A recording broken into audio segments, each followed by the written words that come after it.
Mesti ramai peminat Samsung A56 5G ni sebab yelah dia punya harga mid-range je, lepas tu dia punya design memang sesuai untuk anak muda. Ada banyak tau upgrade best dekat Samsung A56 ni.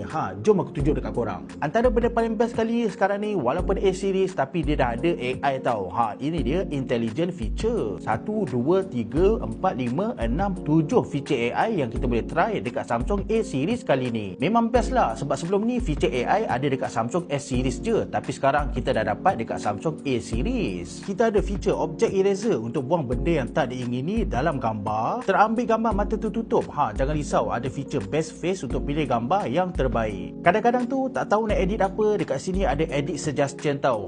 Contohnya dia recommend nak background effect ataupun nak remaster gambar. Yang bestnya dekat kamera ni ada macam-macam jenis filter tau, dan kalau tak cukup kita boleh download dia punya filter dekat Galaxy Store ni. Selain daripada tu ada banyak lagi tau feature AI yang kita boleh try dekat sini. Semua feature ni memang intelligent. Coba tengok dia punya screen ni, memang betul-betul sejuk mata memandang tau. Sebab dekat sini ada Super AMOLED 120Hz refresh rate. Screen size pun tak besar sangat, 6.7 inci, so memang sedap dipegang. Memang selesa nak layan entertainment dekat screen yang jelas macam ni. Lepas tu dia punya peak brightness pun tinggi tau, 1900 nits. Build quality pun sangat high end. Dekat sini ada Gorilla Glass Victus Plus dekat bahagian depan dengan belakang, dan ada aluminium frame. Lagi satu, tak perlu risau kalau terkena air dekat smartphone ni sebab dia ada IP rating 67, water and dust resistant. Untuk kamera pun memang puas hati tau. Dekat sini ada 50 megapiksel main kamera, 12 megapiksel ultra wide kamera dan 5 megapiksel macro kamera. Aku dah try dah dia punya kamera dan hasil gambar dia memang betul-betul menakjubkan tau. Aku memang sukalah ambil gambar portrait mode pakai kamera ni sebab dia punya gambar memang betul-betul cantik. Korang boleh nampak dia punya background blur sangat kemas. Yang bagusnya kamera shutter dekat sini memang laju tau, sesuai untuk ambil gambar yang ada pergerakan yang pantas, contohnya macam skateboard ataupun sukan-sukan yang ekstrim. Untuk video recording pula, dia boleh record Full HD 60fps ataupun boleh pergi sampai UHD 30fps. Aku memang puas hati lah dengan hasil video daripada kamera ni. Lagi-lagi dia punya stabilization lah, memang betul-betul nampak smooth dan lancar je. Dari segi performance pula, memang cukup capable sebab dekat dalam ni ada prosesor Exynos 1580 dengan 12GB RAM dan 256GB storage. Cuba tengok ni, siap boleh buat grafik quality very high dengan frame rate very high tau dekat game CODM.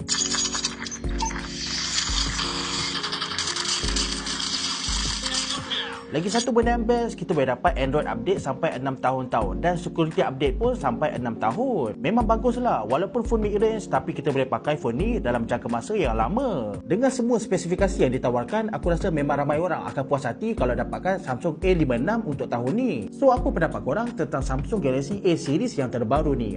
Cuba komen kat